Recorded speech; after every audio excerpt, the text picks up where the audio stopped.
I've always considered account-based marketing like the nirvana of marketing function, and I've never quite managed to get it right wherever I've worked.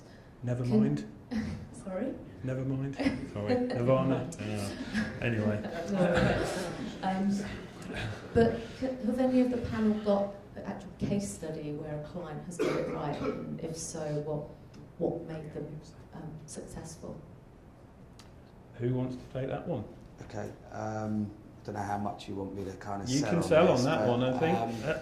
Okay, so we're working with HP at the moment. So we're working with the Enterprise Services division of HP on a target account-based program. It's actually it's been interesting working with them because we've been working on this program for 3 years, we built a platform. So the platform is Business Value Exchange. So you can go to businessvalueexchange.com and check it out.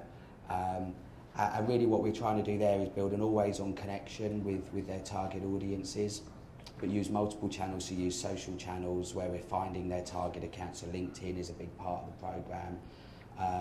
And how do we distribute content and engage with their target accounts across multiple platforms, but ultimately always driving back to the businessvalueexchange.com site.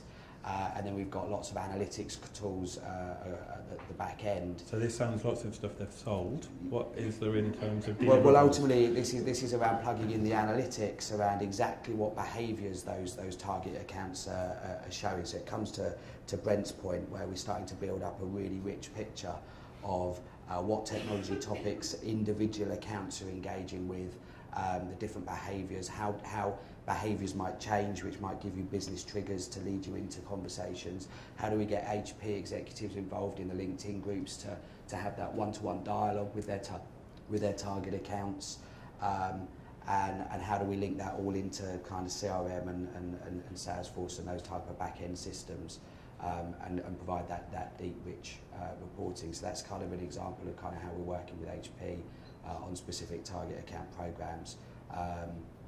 Yeah, so that's an idea. Yeah. Yeah. We're actually working with the same group for the last 3 years. We're generating all the leads for them. So what we're doing is it's a lot of account-based marketing. We manage the nurturing for them. We use Marketo internally. They've spoken at several of our conferences about the success, but it's really starting again at the top of the funnel. We're using nurturing. We're creating an output that we've worked with HP and their sales team on for a sales qualified lead, and then we're passing those on to go ahead and convert into opportunities. Now, services, it's a 12 to 18 month cycle, and it's interesting to see over a 3-year period how much results we've been able to achieve year over year based on this approach. So they've been a good customer of both of us, but yeah. I'd imagine actually HP are a pretty good customer of all of you, aren't they? I'd like to think so. Okay, we're coming towards the end of the debate, so I don't know if anyone's got any closing comments at all. I'll ask this lady a little question actually. Yeah.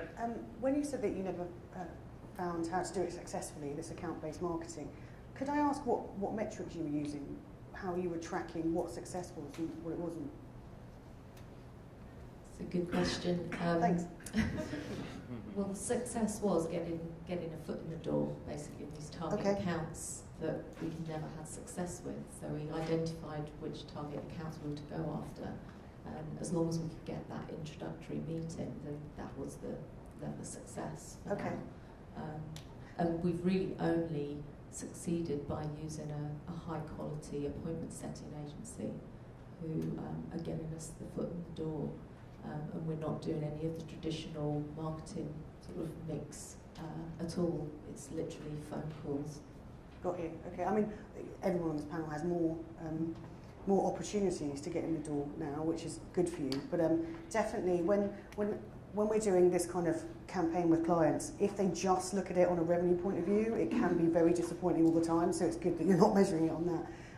But we do find that building that org chart, because the amount of people, not only the decision makers, but the stakeholders, the more advocates you can get, if you will, within the business, is a measure of success. And also any kind of milestone in the sales process that you get through tends to be a measure of success. So where customers like this are doing it over a 3-year period, the picture that you build shows that there's a huge strategy at play that will essentially drop at some point. Okay, but before we go, I'd kind of like to thank Lorna for sorting today, because it's a thankless task putting these things on. And also a big round of applause for our panel, who I thought made some really interesting points there today. So thanks a lot, guys.